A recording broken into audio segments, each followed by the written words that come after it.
a building so secure it's called a fortress. 2 floors underground, a 3-ton steel door protects a vault. To even get close, you have to pass armed guards, a magnetic field, a seismic sensor that detects footsteps, Doppler radar that sees heat, and a lock with 100 million possible combinations. This is the Antwerp Diamond Center, supposedly the most impenetrable building in the world. Now, imagine walking in and taking everything. Meet Leonardo Notabartolo, a fascinating guy with a story that's totally worth hearing. He wasn't your typical master criminal lurking in the shadows. He was a dapper Italian businessman, always in an expensive suit, sipping espresso, and charming everyone he met. 2 full years before the heist, he made a simple, brilliant move. He rented a small office right inside the Diamond Center. He posed as a diamond merchant, got an official ID badge, and became a familiar face. He'd smile at the guards, make small talk. He was just another regular. But Leonardo wasn't there to trade diamonds. He was there to study the fortress from the inside. Tucked away in his pocket was a pen that was actually a high-tech camera. Day after day he'd walk past the vault, casually capturing every detail of the door, the hinges, the keypad. This wasn't a solo mission. Leonardo assembled a crew of old friends from his hometown of Turin, a group later nicknamed the School of Turin. They weren't just common thugs. They were specialists with code names straight out of a comic book. There was the genius, an electronics expert who could dismantle any alarm system you could throw at him. There was the monster, a man of immense strength who could carry heavy equipment and knew the art of lockpicking like the back of his hand. And then there was the king of keys, a savant who could create a perfect replica of any key just by looking at a photograph of it. This team didn't just plan, they rehearsed. In a quiet warehouse back in Italy, they built an exact life-sized replica of the Antwerp vault. They practiced every move, every step, every contingency, for months. They ran drills until their actions were second nature, until they could navigate the vault's defenses in complete darkness. They were preparing for the performance of a lifetime. Their moment came on the weekend of February 15, 2003. Antwerp was buzzing, but not with its usual diamond trade. A major tennis tournament was in town, and the city's attention, including that of the police, was completely elsewhere. The Diamond Center was a ghost town. This was their window. The crew didn't blast their way in. They slipped into an adjacent unguarded building and worked their way through a shared wall into the Diamond Center's complex. Under the cover of darkness, they descended to the basement, to the vault level. Now they stood before the impossible defenses. This is where their strange, brilliant plan unfolded. They weren't armed with lasers or explosives. They were armed with household items. The Doppler radar, designed to detect body heat. They neutralized it with simple styrofoam boxes. By holding the boxes in front of themselves, the foam insulated their body heat, making them invisible ghosts to the sensors. The seismic sensor on the floor, ready to detect the slightest vibration. They moved with the impossible grace of ballerinas, stepping only on the very edges of the floor plates where they knew the sensors were weakest. They had mapped it all out.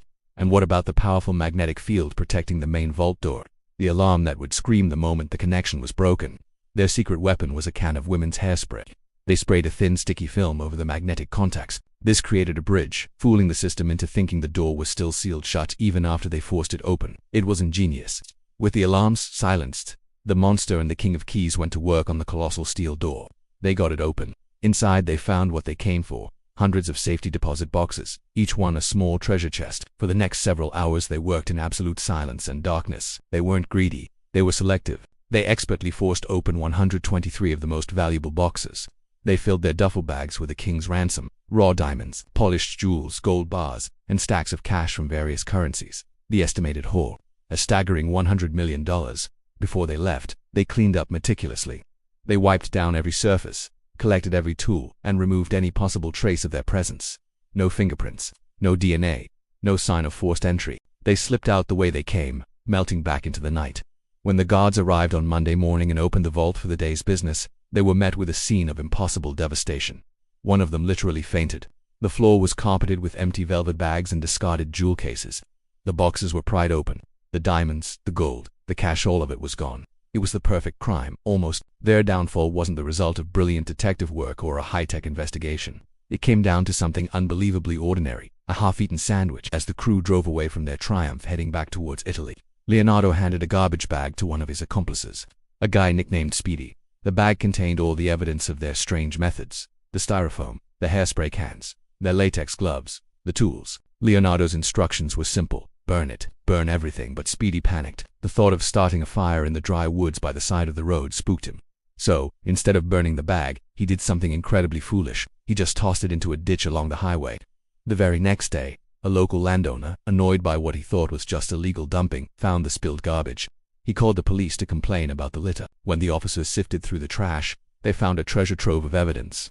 Among the debris was a receipt for a salami sandwich, purchased at a shop right near the Diamond Center in Antwerp, and on that sandwich wrapper, forensics found a tiny, almost microscopic sample of DNA. But that wasn't all. They also found a receipt for video surveillance equipment, the kind used in Leonardo's pen camera. The name on that receipt, Leonardo Notabartolo. That single piece of paper led the police directly to him. They raided his apartment in Italy and found more evidence linking him to the office he de-rented in the Diamond Center.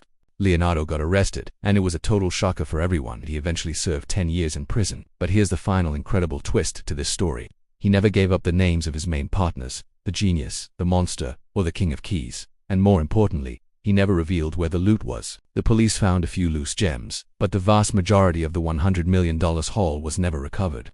To this day, over $100 million in diamonds and gold is still missing. Leonardo Notabartolo is now a free man, walking the streets of Italy. He maintains his silence, and somewhere out there, perhaps buried deep in the Italian countryside or hidden in a secret vault known only to him, lies one of the largest stolen fortunes in modern history, just waiting to be found. Thanks for watching.